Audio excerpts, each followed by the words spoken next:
Ladies and gentlemen, boys and girls, welcome to What's Up, Bolts? I'm Fernando Ramirez, but I'm not. You guys aren't here to watch me. You guys are wondering, what is that pipe bomb talking, sunglass donning, not cowboy hat wearing? Today's wearing a normal, the COMPAS on the beat hat, which you will be able to find pretty soon. And for the drips and the what's he drops. gonna say next? Dan and Diego. Dan, are you still on that high? I am still on that high. I am still drinking all my Coke Zeros. No cold, no illness, no nothing is going to keep your boy down, Fran. I'm going to tell you that right now. You never know. Maybe some kind of interruption could keep you down. Never. No. This is all. Oh, my God. I've got the look. My God. Wild, I've got the move. I said shit. It is Gilberto Manzano. I cannot believe you disrespected a legend like the Heartbreak Kid Shawn Michaels by playing his music and introducing this stooge over here. Hey, you have your own song. You have your Stone Cold Break the Glass. This is my song. I like it because I'm just a sexy boy. I'm not your boy toy. And Dan and Diego, why are you in the dark right now? Like you're about to do like a documentary for a crime and you don't want to confess because you're wearing your glasses also. It is because, like Bane, this is my villain origin story about to start right now. Because let me tell you something. I am so hyped. I am about to torch everyone. Especially when we win a few games in the playoffs. No one is safe. I am dangerous. I will choose violence like my Uncle Joe every freaking day of the week. So you're feeling dangerous. Like Baker Mayfield. What a transition. Or maybe he's feeling or maybe he's feeling dangerous. No. That's garbage. That's a different type of dangerous. Thank you. The Let Russ Cook. No, let's not talk about that. Have been hilarious. So obviously, Gilbert, thank you so much for joining us. Let's talk a little bit about Baker Mayfield. Yeah. What it feels like at one point the Rams were looking for answers. I mean, John Wolford, the other backup quarterback who's actually Bryce Perkins, right? Bryce Perkins. Oh wow, Dan Diego, 10 points for Gryffindor. Wow. I got a certain scumbags tweets on notification. I see the names all the time. Good support. So I'm telling you, bro, I'm your biggest cheerleader. You're looking for Bryce Perkins, not really it. Hey, this guy from Carolina gets released, Baker Mayfield, former first-round draft pick. He's got the swagger, but the talent still hasn't really gotten up to there. So it's been a roller coaster ride. The Rams decided to claim him, and all of a sudden he beats the Raiders. He has a competitive game against the Green Bay Packers, and then he blows out the Broncos. Gilbert, what's been your impressions of Baker Mayfield so far? Yeah, but first of all, congrats to you, Charger fans. Also, you, Dan and Diego. You clinched a playoff spot. I'm not around for it. Maybe I'm the culprit. I don't know. We'll no. It's not maybe. It's not maybe. Hey, whatever. It's my question, and we'll get into it later.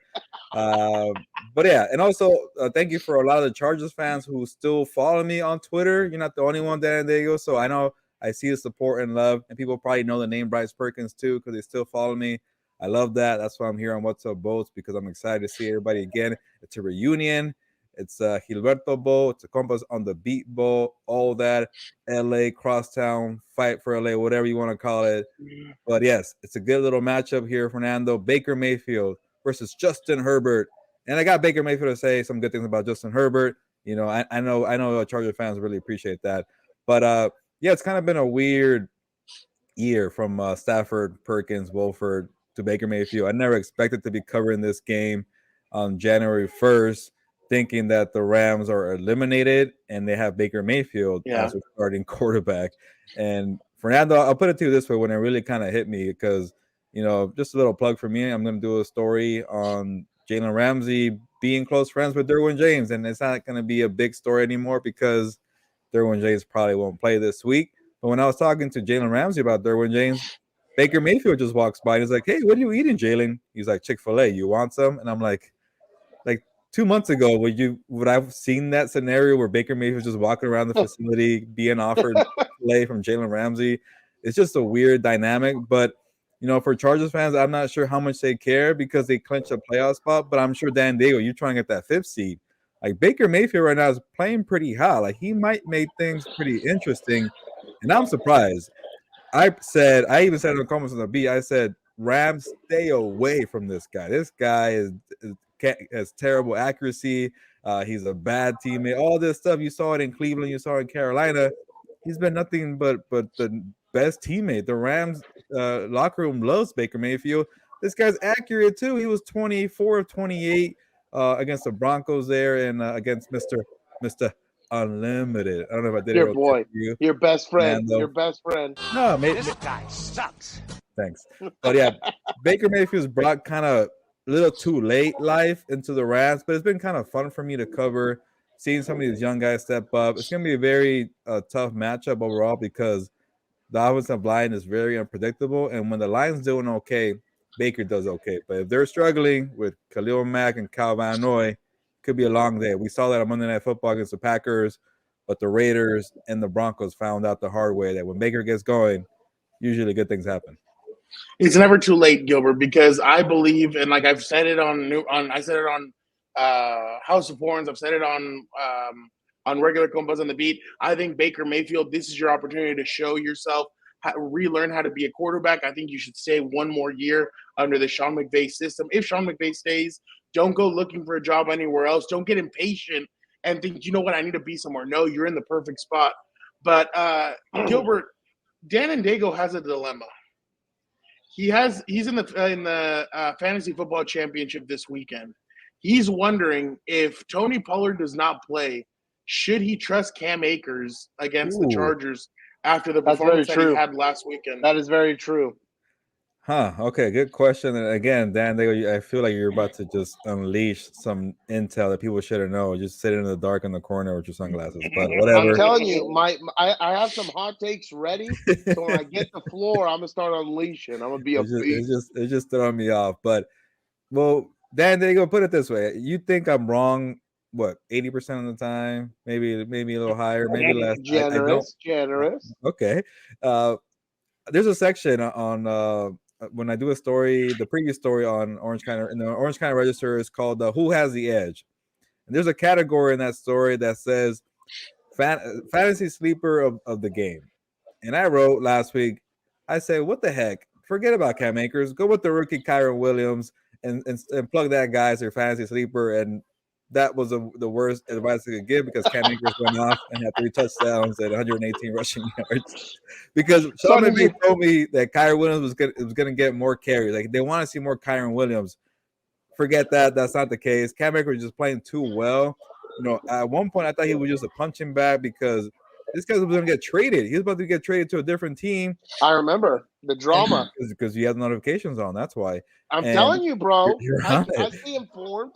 But when you're out of the playoff race and all your guys are getting hurt, you're just trying to get through every single game and just say, F this season, let's get to the off season. So I thought Cam Akers was a punching bag where now it's getting to a point like he's playing so well that he might already have a job next year with the Rams because somebody asked Sean McVay flat out, are you going to keep trying to trade this guy in the offseason? He said, nah, I'll be pretty silly to say that. Also, it could be kind of a negotiation tactic, right? You don't want to give away all your cards, that too. Yeah. Yep. But he's playing well, and to kind of give you an answer here after a long-winded response, Dan and they go, again, I don't know if you want to listen to me because I get it wrong, but I think Cam Akers against his – you guys could tell me here, but this bad run defense for the Chargers, is that still a thing? I don't know.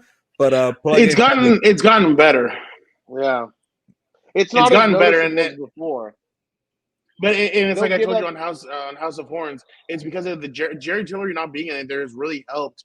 And I know people might be like, people outside the Chargers world are probably like, one player really makes that much of a difference. Yes, this guy was not that good against the run, and now you plug in Braden Fayoko, Sebastian Joseph Day, you have Morgan Fox, and it's like they have a better element. So they have a better juice. So Dan, you got any Rams questions for Gilberto?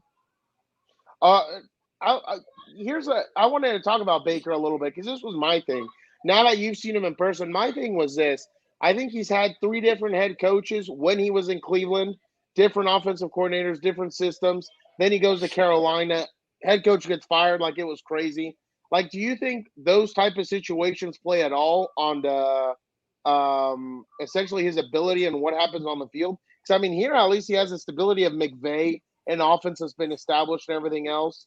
And how have you seen, I guess, the improvement of him since what you saw on games of national TV when he was in Cleveland and Carolina to now in person? Yeah, it's kind of funny though that the Panthers are doing better after he left too. Like everybody's kind of winning. Yeah. Like the Panthers are in the mix for the NFC South, and their running game is doing well. But also too, like Steve Wilkes is a better coach than Matt Rule, so maybe it's not to blame Baker Mayfield there. But when you see it didn't work out in Cleveland, like in Cleveland, he got pretty much the keys to a winning franchise. We're not that's terrible to say.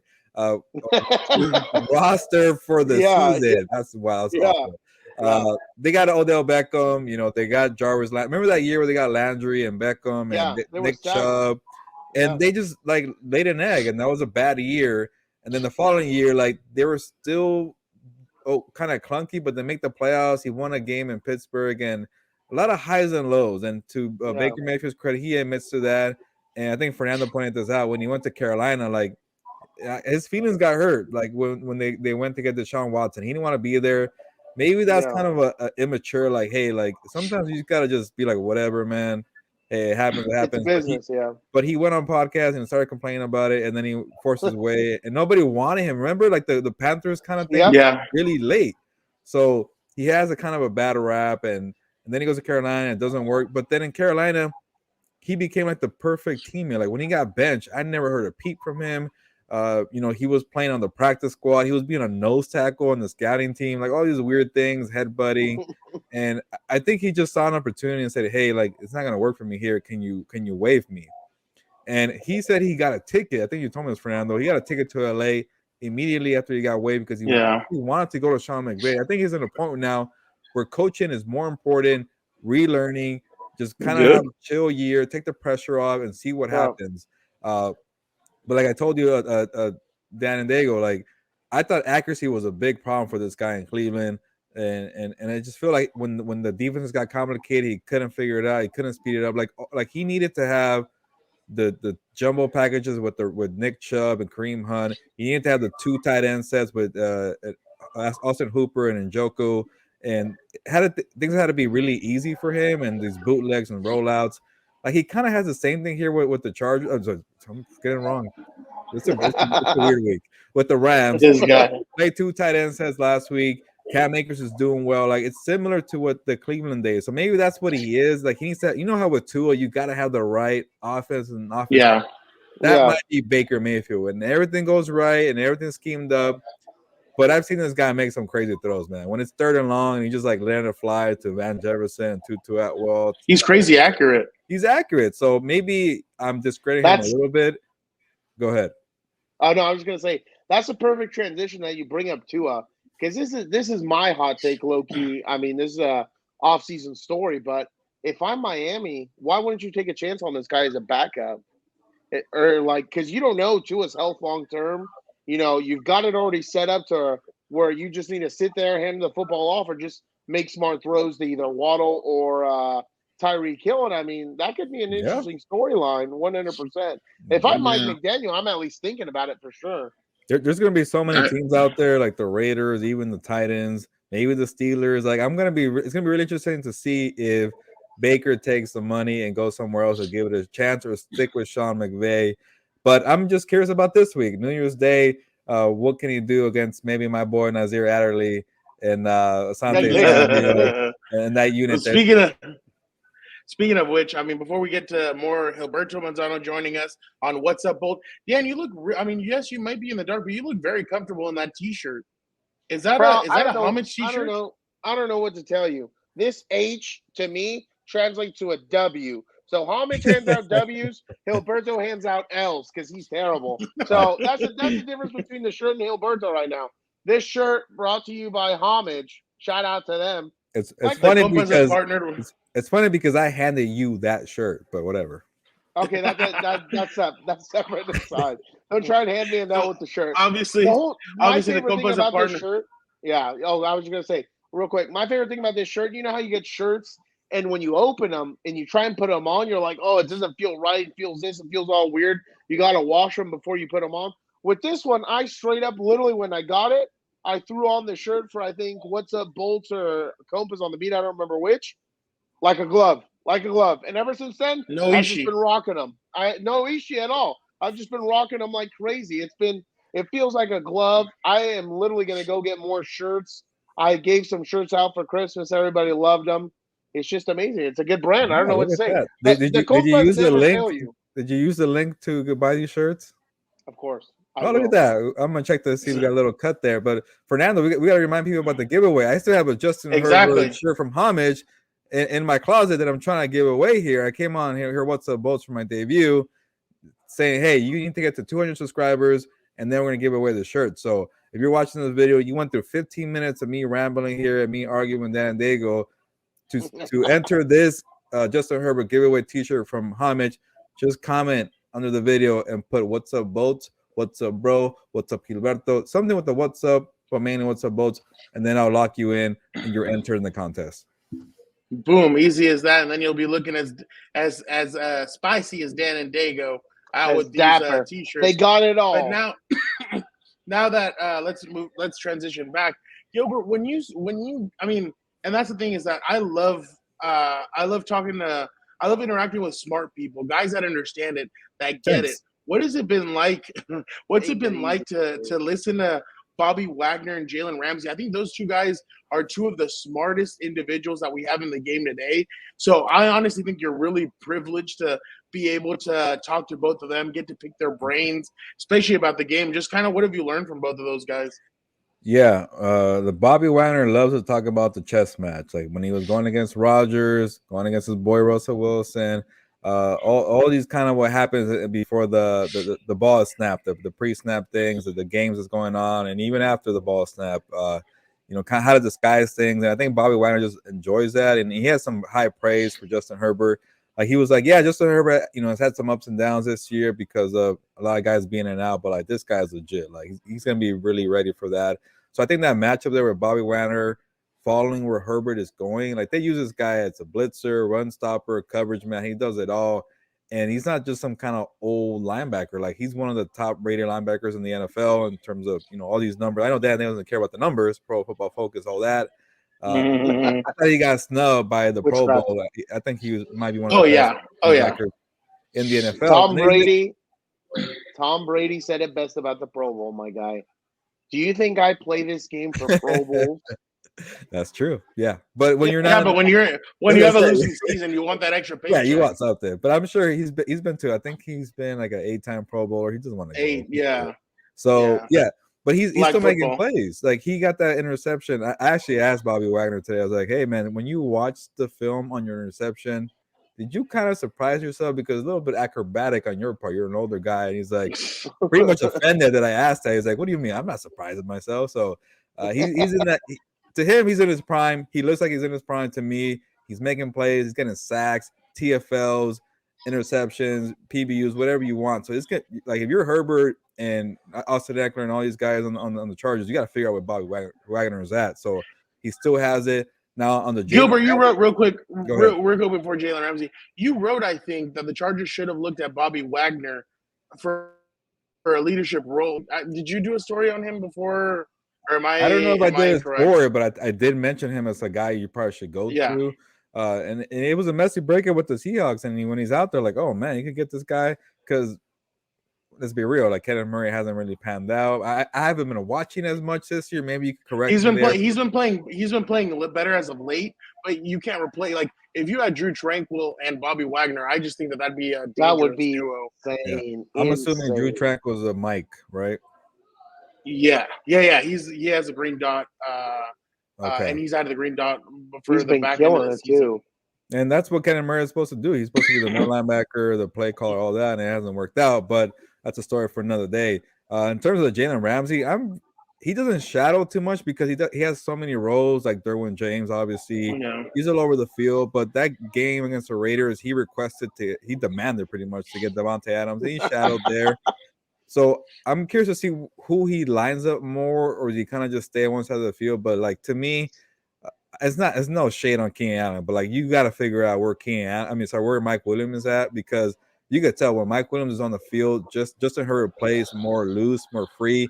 Like Herbert is making these great throws, but he also knows that Mike Williams is going to catch the ball because he has a giant catch radius. So he lets it go. So that matchup, like it's hard comparing Mike Williams, but he has a big body, so maybe like a DK Metcalf a little bit. Maybe that's kind of off there. But Jalen Ramsey was going at it with DK Metcalf when they're playing the Seahawks. Like big body wide receivers are not a problem. So I think I could see Jalen Ramsey going on Mike Williams. And Jalen Ramsey is a big cornerback himself. So, but also too, what do you do with Keenan Allen, man? So that whole kind of matchup base is going to be really interesting for me, because if Keenan's playing a lot from the slot or being on the outside, the slot guy for the Rams is a young rookie cornerback, Chloe Durham, but he got 2 interceptions last week. So it's going to be interesting to see where Jalen goes. But this guy, Jalen, got actually an interception last week against Mr. Unlimited. I'm going to keep saying that. So Jalen Ramsey is still making plays. I know he's been a down year for coverage, but he's making plays. Mr. Very Yeah, go ahead.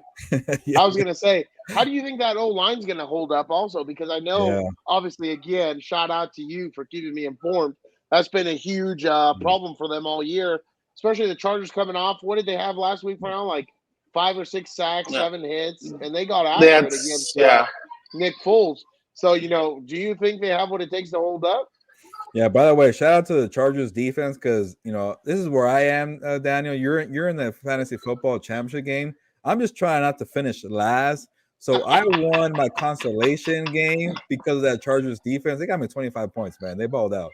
Oh, wow. In the pretty much because I thought that Derwin James was going to play, and that's why I started them, but still worked out. So that kind of shows you there. But yeah, the Rams offensive line, man.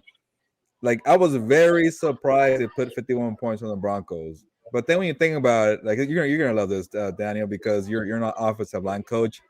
When Baker Mayfield only got touched once, no sacks, and I want to say they probably gave up 3 pressures in terms of these analytic stats. Like, he had all day to throw. That's why he started off 11 for 11, 24, 28. Cam Akers with the great run blocking. Like, Cam Akers and Baker Mayfield gave all the credit to offensive line. So when you have great protection both ways, like, that usually leads to good things. And that's why they blew out the Broncos. Like, that was a surprise because they haven't had that all year. Like, they finally got consistency because the first 12 games, they made history. They had 12 different offensive line combinations in 12 games. Yeah. And as you know, Dan and Dago, you cannot find any rhythm when guys are moving in and out. It's impossible. Guys. So when they finally got that figured out, they took time to finally get that to mesh. And now they got the mesh part. So I'm curious to see if it's a one-game kind of fluke, or do they really have the meshing down? Like, their chemistry is down, but then you got to face Khalil Mack, Calvin Noy. You told me on how plug. True Tranquil blitzing. Yeah. All those guys. You probably don't have to worry about Derwin James coming at you, but still, it's going to be a handful. Even like a guy like Fielko in the middle, man, that guy's a grinder. Exactly. He's been getting. What's it been like? And go ahead. No, go ahead. Oh, I was just going to say real quick to your point about getting team chemistry. People don't understand that about offensive linemen. They think it's just big, old, ugly guys. You just have to run it 100 miles per hour and hit a wall. It's not like that. I tell the guys all the time, it's a science, my guy. It's a science. Because just like you need team chemistry, right? What do they always talk about? Like, to switch sports real quick in basketball, it's all about chemistry of the 5 guys on the court. Well, it's the same thing for offensive linemen. You have to know when double teaming and things like that, how to fit in with your teammate. If you don't know how to fit in on double teams, it's never going to work. You're going to give a penetration, or he's going to split the double team and stuff like that. Like, that stuff really does matter and make a difference. Like, you have to know him like a spouse. What's it been like to watch the Chargers from the outside now? It's strange because, like, I'm still very curious. Obviously, I also have view notifications. Fernando, I don't have view notifications. Dan Diego, don't take. You should. I got some good stuff over there. But I see it pretty often. There's always some soccer kind of crap that I don't care about. But or I start trolling teams. Actually, you do that a lot. I see that. But you know what? You know what you do to me? You troll me a lot, and I see that it. Was true. And I always ignore it too, just because I don't want to give you satisfaction. Exactly. I treat you like a regular troll on Twitter. I just ignore you. Don't get offended either. You know what? I see it. No, it doesn't bother me. You know what's the other thing I do? I always pump up Jeff. Sir Jeffrey. Yeah, I see that often, and yeah, Jeff, he loves the quote tweet. Like he won't respond to you in the comments. He'll just keep doing the quote tweet. Yeah. But Officially Yeah, official. yeah, I love that guy. But what was the question for him? I already forgot. What's it been like to watch the Chargers from Yes. from the outside? Yeah, you are definitely a spoiler. I'm sure the listeners and viewers of What's Up Bolts have the same issue on the notifications. You too, Dan Diego. Whenever I'm watching a primetime game with the Chargers and I have time, you know how I watch it on my phone? I watch it like this, just to cover the notifications where it says Fernando Ramirez lets me know that Herbert threw a dime. I'm like, no, I don't want to see it. Like the whole time on Monday Night Football, I'm like this, watching it on my phone. Dude, somebody tweeted at me the other day that I was 4 plays ahead. So they were just seeing Austin Eckler run the football, and I had just tweeted that Justin had thrown a dime to Mike Williams for the touchdown. And he's like, dude, I'm 4 plays behind you. I'm like, I'm so sorry. I'm like, but hey, there's other people shut up. too. You do the same thing all the time. We were watching I think it was the Rams Raider game, and you just Baker Mayfield insane comeback with the and I was like, God dang it. Sorry, that's the downside of notifications, especially with the streaming era and you're behind. But no, it's been good to see, especially keep up with your work, Fernando, Jeff Miller, all the gang there, Joe Reedy, Daniel Popper, Lindsay Theory. So I'm definitely informed. I enjoy it. It's gonna be pretty cool to reunite with people and see all the PR staff with the Chargers. But yeah, when I see Josh Palmer doing well or Feoco, like I know these guys and they're young players and they're doing well. You know, like Asante Sammy got a pick too, right? That was nice too. Yeah, real nice. And then you kind of just keep up. Like, oh, is Joey Bosa gonna come back? What happened to Rashawn Slater? What's going on with Joe Lombardi? You know, I hear all. I'm thinking the same things. But yeah, it's been cool to kind of keep up and watch from afar. And I do miss the beat. I'm sure. Yeah, no, and the beat misses you. Yeah. Thank you. Yeah, so it's so different when I walk in and stuff, and I literally just walk down and I sit down, or I'll go talk to Jeff because Joe Reedy doesn't show up until probably right before we do press conferences. So I just sit down, I'll go talk to Jeff.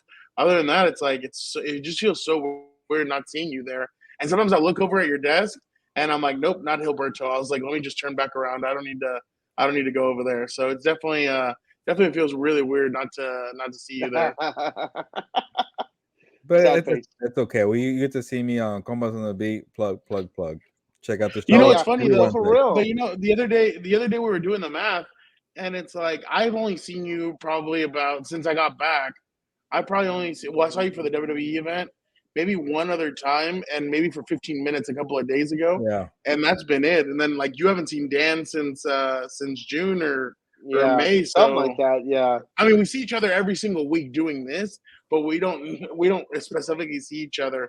So Daniel, you know, Dan's gonna give you your New Year's hug. Are you going to the game on Sunday? We'll find out. I don't like to say when I'm going because for 2 reasons. One, if they lose, everybody's gonna be hating on me that I'm the bad luck, which is not true. It's Gilberto. That's why I don't like to say it. Yeah. So the games that you've gone to, how they won? Yeah, I've been to I think 1 or 2 this year. I think I've been to 2. You've been to 2 so far. Yeah, I've been to 2, and no. I'm you know what? I split even because I was there at the Sunday night Chiefs won. The Chiefs won and they lost. See, it could be you, man. You might be the problem. No. The Titans as well. It's your beloved Chiefs. That's why. Well, how about one more Chargers question for me? I know you guys might have questions for me though, but I don't know. But it is your show. But you know, I like to be the center of attention and take over. I can tell. Do you care much about do you have to have the 5th seed and play the Jaguars, or you're not sweating the Bills, the Chiefs, and the Bengals in the first round? Ooh, is that to me or to who? To you. I am a freaking Spartan warrior. I don't give a rat's ass who it is. I'm gonna unsheath my sword and slay that dragon. I seriously don't care. I hope we are what's the last one? The 7th or the 9th or what is it? 6. The 7th. Oh, the 6th. Oh, the 7th. No, I know, but I hope we have the bottom seed so we can take out number 1. Oh no, they get a bye week, so we can take out the Chiefs. Yeah, I hope we go and eliminate their asses. I am so sick and tired of watching them win. I would love to see that. Obviously, especially we're playing in Arrowhead. So Mike Williams loves playing there. So I seriously I have no problem with it. I want to take out the best. I want to compete against the best because that's how, in my mind, when you go up against softer teams, when you run into good teams, at the AFC Championship or other things like that, that's when you don't know how to compete because you played lesser opponents in the playoffs. So I have no problem. I have no problem. Now that I think about it, you probably don't want to play the Jaguars after the beatdown they gave you guys earlier this year. Look at this guy. Look at this guy hating. That was a different. We still had a certain cancer on the defense. So I think he was gone after that. And look what's happened. I've been saying it for a year and a half, dude. He should not be starting. He should not be on the team. Someone else should be in there, like Fayoko. And look what's happening as soon as he got out of there. Yeah, we look a little more competent up front. And then on the Raiders side, they lost their quarterback, Derek Carr. That's how bad it's been, right? With Jared Tiller. I'm telling you, I said it on COMPAS on the Beat this week. Where Derek Carr should go to be successful is NFL headquarters next to his brother, or NFL Network headquarters next to his brother. That's going to be great for him. He's going to succeed there as a television host or whatever. As a Gilbert, where do you see him going? Derek Carr? Nowhere. Yeah. All the dots are being pointed to the Jets, Manhattan. So I don't know. The Jets. I guess. Seattle? No, I don't see him anywhere else. Pete Carroll could do something with him. If he could do something with Russ, he could probably do something with him, maybe. I don't know. I'm just not a fan of these veteran quarterbacks that kind of just don't do well and they're looking for a second home like that. That rarely works. Like, you got to have your own guy. You got to groom a guy and develop him. So. But you know what started all this? Carson Palmer. When he went, remember Carson Palmer was with the Bengals? Then he goes to the Raiders. He plays like crap. And then he goes to Arizona and he lights it up and takes them to the NFC Championship. So I feel like that's kind of what started all this. You know why that turnaround happened? Because he had Bruce Arians, a legendary head coach who knew what the hell was going on. He's too old. Idiots say that. Older people, I always love talking to them because you know why? They've lived through a lot of things and there's a lot of things you can learn from them. They have all the knowledge in the world, and people think because they're old, they're slower or this or that. It's not the case half the time. They run circles on these young bucks, and we've already seen it. Look who's still doing it in the league. It's all you have some wizards who are doing it, but, you had BA win a Super Bowl the other year. You've had Bill Belichick win Super Bowls. It's like Doug Peterson is not like he's a young. Your coach, Brandon Staley's not even 40 yet. What are you talking about? He's a young dude. That's all right. But he's going. He's starting to get it going. I'm excited. You saw how amped up I was on Wednesday when we recorded COMPAS. I was so sick and tired of these people on Twitter thinking a head coaching change is the problem. I don't think the head coach is the problem. There's deeper-rooted problems that need to be addressed and fixed to have success. I think he has the right message personally. I like that aggressive. We play to win, not to lose. And I love that aggressive approach. When you have the son of Odin, Gilberto, the god of lightning, I don't want to punt the football. I don't blame him. I wouldn't want to either. No, Gilbert, I agree. Gilbert, you've been around Sean McVay now for about a good couple of months. What's it been like to cover him? It's been interesting because it's been his first losing season as a head coach, and I feel like every week he's saying like, I've never gone through that, I never experienced that. It's pretty unprecedented for me. It's definitely the hardest season of my coaching career. Like it's always kind of like stuff like that. Like, man, like I've been challenged, I've been tough, but it feels like ever since Baker Mayfield arrived, like it gave him like a new kind of challenge, and he enjoys that. Like I'm sure you, Danny, you could relate as a coach. Like you want to help somebody who needs your help, right? Like you want them to find that footing. Maybe they need a fresh start. You want to see that develop as a coach, and I think with Baker Mayfield, you probably liked that when he came on. After it's weird because that offense was really, really atrocious. It was one of the worst offenses I've seen. I hated it. I remember I saw Jeff Miller on the plane, like he was going somewhere. I was going somewhere else on a Sunday weekend. He's like, "Hey, how's it covering that team?" I'm like, "That offense is boring." Like it's just averaging 6 points per week. The offensive line can't do anything. The running game, and you could tell it was taking a toll on Sean McVay. Like he was kind of maybe not as positive, as cheery as he's kind of known to be. Not even robotic. He was showing emotion out there. Like even his grandfather passed away. He was a legend GM of the 49ers, John McVay. Like all that stuff was starting to kind of snowball, and like then he loses Matthew Stafford, Cooper Kupp, all that, and then finally the pressure was off. He started enjoying coaching again. He's kind of been in a more an upbeat, winning 2 games out of the last 3 games, seeing things come together. I think it gives him an appreciation. Like you can't take things for granted. Like you need some of his adversity sometimes to kind of figure it out. Like it was a slap, like a yeah, he got hit in the jaw by one of the players too. Like that's how bad it was. Like but you kind of take your lumps, man. You kind of like, okay, NFL life is not as easy. Like probably the last time he was really humble was the Super Bowl, right? Like when you got that beat down from Bill Belichick. Like the Patriots, hey, speaking of the old and the young, like he got a wake up call. Maybe he kind of. I'm still waiting on the one above me to apologize. I'm still waiting. We're both waiting, but I don't know. He went on the Rich Eisen show and he said like he had some insecurities that it came out. He had no idea he had about. He kind of questioned himself, the coach, and that's why I feel like when the whole retirement talk, I feel like this final month has made it feel like, you know what, I enjoy being a coach. I don't care that we've lost. I enjoy the process of the highs and lows, and that's what I signed up for. So I'll be very surprised if he does retire at the end of the year. I mean, last question. Last question for me. What did you say about Brandon? I know when Brandon got hired, he was one of the him and Jalen Ramsey was very vocal about Brandon Staley, and he called him one of the best coaches he's ever had, and that he had really helped him develop as a cornerback and as a defensive player. Which, I mean, like I told you the other day, when you have a guy like Jalen Ramsey say that about you, you're like, okay, this is you have to analyze that and really take it with a grain of salt, because he doesn't say that about very many people. But what has Sean McVay said about Brandon Staley? Yeah, like this is how big Sean McVay's coaching tree is. It's gonna be the 3rd week in a row he plays a DC that used to coach under him. Like Joe Barry with the Packers used to coach under McVay.